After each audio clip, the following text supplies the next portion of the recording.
ഒളിവിൽ പോയ ശേഷം അർജുൻ ആയങ്കി കഴിഞ്ഞ ദിവസം മുഴുവൻ കഴിഞ്ഞിരുന്നത് തളിപ്പറമ്പിലെ ഒരു ചെറിയ ലോഡ്ജിലായിരുന്നു. ആർക്കും മനസ്സിലാകാത്ത രീതിയിൽ. എന്നാൽ ഈ വിവരം പോലീസിന് ചോർന്നു കിട്ടിയിരുന്നു. തളിപ്പറമ്പിലെ ലോഡ്ജിൽ അർജുൻ ആയങ്കി ഉണ്ടെന്ന വിവരം പോലീസിന് ലഭിക്കുന്നു. അങ്ങനെ അർജുൻ ആയങ്കിയെ തേടി പോലീസ് അങ്ങോട്ടേക്ക് തിരിക്കുന്നു എന്ന വിവരവും അർജുന് കിട്ടി. അതെങ്ങനെ ചോർന്നു കിട്ടിയെന്നത് അടുത്ത ചോദ്യം. പലപ്പോഴും പോലീസിൽ നിന്ന് തന്നെ വിവരം ചോരുന്നു എന്ന ആക്ഷേപം ശക്തമായിരുന്നു. എന്തായാലും തന്നെ ട്രേസ് ചെയ്തിട്ടുണ്ടെന്ന വിവരം അർജുന് ലഭിക്കുകയാണ്. അങ്ങനെയാണ് അതിവേഗം കൈവശമുണ്ടായിരുന്ന ഒരു ബാഗുമെടുത്ത് ലോഡ്ജിൽ നിന്നിറങ്ങി ഒരു ഓട്ടോറിക്ഷയിൽ കയറി തളിപ്പറമ്പിൽ നിന്ന് പയ്യന്നൂർ ഭാഗത്തേക്ക് പോകുന്നത്. അവിടെയാണ് അർജുൻ ആയങ്കിക്ക് ഏറ്റവും വലിയ അബദ്ധം പറ്റിയത്. സ്വന്തം ഫോൺ ഉപയോഗിക്കാതിരുന്നതിനാൽ പയ്യന്നൂരിലുള്ള സുഹൃത്തിനെ വിളിച്ചു വരുത്താൻ വേണ്ടി ഓട്ടോറിക്ഷ ഡ്രൈവറുടെ മൊബൈൽ ഫോണിൽ നിന്നാണ് അർജുൻ വിളിച്ചത്. ഇത് കേൾക്കുന്ന ഓട്ടോ ഡ്രൈവർക്ക് സംശയം തോന്നുന്നു.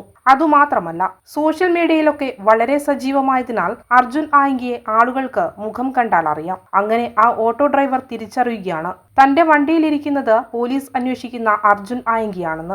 വഴിമധ്യേ അർജുൻ ആയങ്കി ഇറങ്ങുകയാണ്. അപ്പോഴേക്കും ആ സുഹൃത്ത് പയ്യന്നൂരിൽ നിന്നും കാറുമായി എത്തിയിരുന്നു.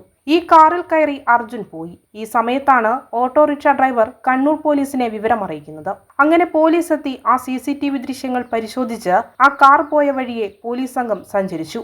അർജുൻ ആയങ്കി പോയ റൂട്ട് വ്യക്തമായതോടെ കൂടുതൽ പോലീസ് ആ ഭാഗത്തേക്ക് കേന്ദ്രീകരിച്ചു. പല സ്ഥലങ്ങളിലെയും പെട്രോൾ പമ്പുകൾ, കടമുറികൾ ഉൾപ്പെടെയുള്ള സ്ഥലങ്ങളിലെ CCTV ദൃശ്യങ്ങൾ കേന്ദ്രീകരിച്ച് നടത്തിയ അന്വേഷണം ചെന്നെത്തിയത് കണ്ണൂർ പഴയ ബസ് സ്റ്റാൻഡിന് സമീപമുള്ള ഒരു ഫ്ളാറ്റിലേക്കാണ്. രാത്രി 3 മണിയോടുകൂടി അർജുൻ ആയങ്കി ഈ ഫ്ളാറ്റിൽ എത്തിയിട്ടുണ്ട്. രാത്രി 9 മണി 10 മണിയോടുകൂടിയാണ് പോലീസ് ഈ അഭിഭാഷകയുടെ വീട്ടിലെത്തുന്നതും. വാതിൽ തുറന്ന അഭിഭാഷക ദമ്പതികൾ തങ്ങൾക്ക് അർജുൻ ആയങ്കിയുമായി ഒരു ബന്ധവുമില്ലെന്നും അർജുൻ ഇവിടെ എത്തിയിട്ടില്ലെന്നും ആണയിട്ടു പറഞ്ഞു. അങ്ങനെ പോലീസ് സംഘം തിരിച്ചു പോരുന്നു. അപ്പോഴാണ് ആ ഫ്ളാറ്റിലെ CCTV ദൃശ്യങ്ങൾ പരിശോധിക്കാൻ പോലീസ് തീരുമാനിക്കുന്നത്.